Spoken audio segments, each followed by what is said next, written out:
Alors, bonjour à tous et à toutes. Le temps des fêtes approche à grands pas et j'espère que malgré la situation sanitaire actuelle, que vous allez prendre le temps de passer des bons moments avec vos familles et vos proches. Nous prenons un moment aujourd'hui pour vous présenter le programme triennal d'immobilisation 2022-2024. Comme vous savez, cet exercice, l'adoption d'un PTI, est mandaté par la loi. Cette année, c'est un peu particulier parce que d'habitude, nous adoptons le PTI en même temps que le budget. Mais cette année, il y a des nouveaux règlements qui s'imposent, ce qui veut dire que cette année, nous devons adopter le PTI avant la fin du mois de décembre 2021 et le budget avant la fin du mois de janvier 2022. Donc, nous allons vous présenter un sommaire du PTI que nous proposerons d'adopter le 21 décembre 2021. Vous savez que d'habitude, nous faisons une séance publique d'information pour vous présenter les deux, le PTI et le budget. Malheureusement, cette année, pour plusieurs raisons, nous ne pouvons pas avoir de séance publique à cause de la situation sanitaire. Et aussi, nous n'avons pas le temps, malheureusement, de faire une présentation avant l'adoption du PTI. Vous savez que depuis 2014, nous avons toujours insisté à faire une séance publique d'information pour cause de transparence. Et cette année, malheureusement, ça ne sera pas possible, mais nous pensons que vous faire ce court vidéo pour vous expliquer les orientations du PTI serviront à vous informer sur les orientations du Conseil. As you know, every year we usually present a PTI and a budget, and we have a public information session. This year is a little bit particular, number one, because it's an election year and the rules are a little bit different. We have to this year adopt the PTE before the end of December 2021 and the budget before the end of January 2022. As you can see, that puts a certain time constraint on the City Council. Added to this, a challenge, is the fact that we have to impose or we have to respect sanitary measures. Ergo, we believe that it is best to present you with PTE and present you with some information and the grande ligne of the PTE in order to be as transparent as possible and to involve you in the adoption of the PTE. Alors, ceci étant dit, je vous présente notre directeur général, M. Martin Bonhomme. Avant que M. Bonhomme commence à rentrer dans les détails des grands projets, j'aimerais seulement vous donner une petite orientation ou les orientations que le Conseil a adoptées, a mis de l'avant dans ce PTI. Le Conseil a décidé d'investir dans l'aménagement des parcs et des infrastructures connexes. Aussi, la réfection des infrastructures municipales ravagées par les inondations de 2017 et 2019. Investir dans les infrastructures de développement économique de la rue Sainte-Anne. Vous savez que la situation sanitaire a eu un impact assez majeur pour nos commerçants et nous voulons leur venir en aide. Investir dans le développement économique du secteur nord de la ville, ça veut dire mettre en place les grandes orientations du PPU que nous avons adoptées il y a quelques années. Commencer à penser au chalet d'accueil pour le Grand Parc de l'Ouest. Comme vous savez, la maison Michel Robillard, il y a eu une intention de la protéger et de faire de la maison Michel Robillard le chalet d'accueil pour le Grand Parc de l'Ouest, qui va être juste en face de la station du REM qui s'en vient avant 2024 dans le nord de la ville de Sainte-Anne-de-Bellevue. Maintenir le plan d'investissement dans la réfection des infrastructures municipales conformément au plan d'intervention de la ville. Vous savez qu'à chaque année, nous faisons une ou deux rues, alors nous allons continuer, nous allons progresser dans la même ligne. Maintenir les investissements dans la flotte des véhicules municipaux, ça veut dire les camions que nous avons et tous les autres équipements. Et investir dans le développement des terrains de l'hôpital situé au sud de l'hôpital Sainte-Anne. Ça veut dire dans le village des Aînés. Vous savez que c'est un grand projet que nous avons annoncé il y a quelques mois. Alors, nous allons y apporter une attention particulière. Alors, ceci étant dit, en termes de grandes lignes, je cède la parole à M. Martin Bonhomme qui va vous expliquer en plus de détails ces grands projets. Merci, Mme Awa. Le PTI 2022-2024 est un document qui détaille les projets, le montant et le mode de financement des projets en infrastructure pour les années 2022-2024 de la Ville de Sainte-Anne-de-Bellevue. En soi, le PTI démontre les projets qui vont être réalisés en termes d'investissement et en termes de réfection des infrastructures municipales. Tel que mentionné par Mme Awa, les investissements dans les parcs est une priorité pour le Conseil.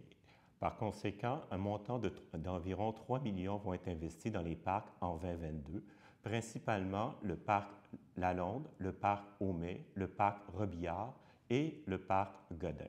Tel que mentionné, la réfection des infrastructures ravagées par les inondations de 2017 et 2019 sont prévues en 2022 au budget triennal d'immobilisation. Alors, un montant de 2,8 millions vont être investis dans ces projets-là. On retrouve la stabilisation des sols du parc Godin, la réfection de la promenade et du mur de soutènement du stationnement Lalonde et la réfection du mur de soutènement du parc Kelso. Veuillez noter que la Ville de Sainte-Anne-de-Bellevue a déposé une demande de subvention qui peuvent atteindre 75 % du montant des coûts admissibles, soit un montant de 2,1 millions. Par conséquent, le coût total net pour la Ville de Sainte-Anne-de-Bellevue serait d'environ 700 000 $. Un autre point qui a été apporté par le conseil municipal est le développement économique du secteur nord. La Ville de Sainte-Anne-de-Bellevue a reçu une demande pour le prolongement du boulevard Morgan entre le chemin Sainte-Marie et la rue Daou. Le montant total des investissements est de 4,5 millions, ce qui permettra à la Ville de développer le secteur industriel et le secteur résidentiel, tel que prévu au programme particulier d'urbanisme du secteur nord adopté par le Conseil en 2017. Veuillez noter que le bassin de taxation pour ce projet sera un bassin local, ce qui veut dire que c'est le promoteur qui défraiera le coût du développement des infrastructures municipales. Conformément à l'entente avec l'agglomération de Montréal concernant le chalet d'accueil du Grand Parc de l'Ouest, la Ville de Sainte-Anne-de-Bellevue a prévu dans le programme triennal d'immobilisation de restaurer la maison Michel Robillard au coût de 2,2 millions. Toutefois, la Ville a conclu une entente en décembre 2019 avec la Ville de Montréal concernant une subvention maximale de 1 million de dollars et la Ville également a déposé dans le cadre du TEC 2019-2023 un montant de 395 000 $ pour la subvention également de la restauration de la maison Michel Robillard. Le coût total pour la Ville à ce moment-là serait d'environ 800 000 $. Tel que mentionné par Mme Awa, un des points retenus par le Conseil est de maintenir l'état de nos infrastructures municipales. À cette fin, le Conseil municipal investira sur 3 ans un montant d'environ 9 millions de dollars pour la réfection des infrastructures et la réfection routière. À ce montant, la Ville a procédé à une demande de subvention dans le cadre de la TEC pour un montant d'environ 1,5 million de dollars. Le coût net pour la municipalité sera de 7,5 millions de dollars en 2022 jusqu'à 2024.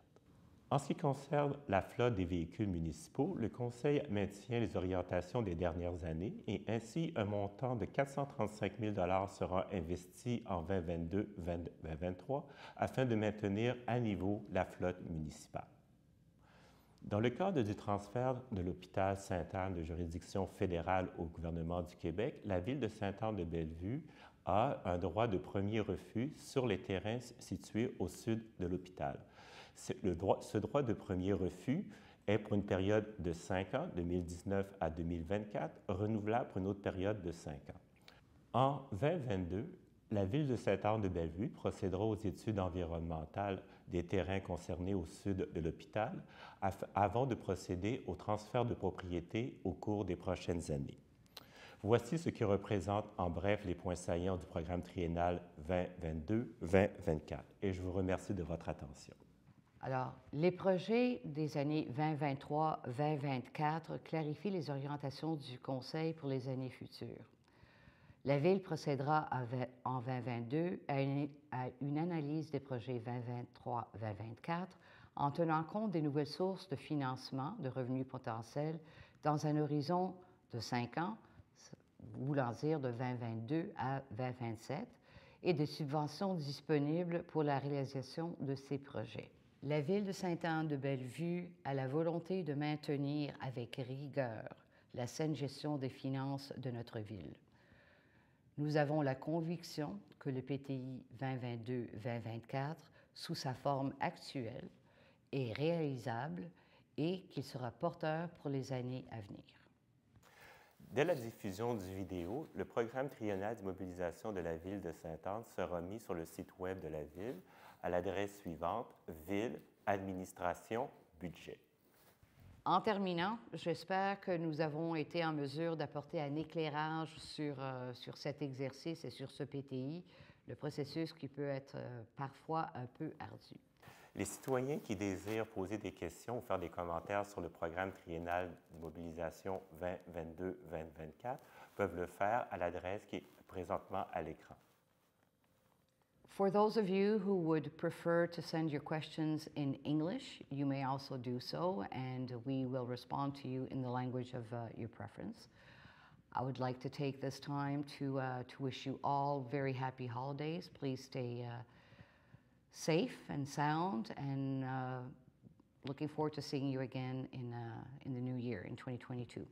Alors, je vous remercie en mon nom personnel et au nom du Conseil de la Ville de Sainte-Anne-de-Bellevue.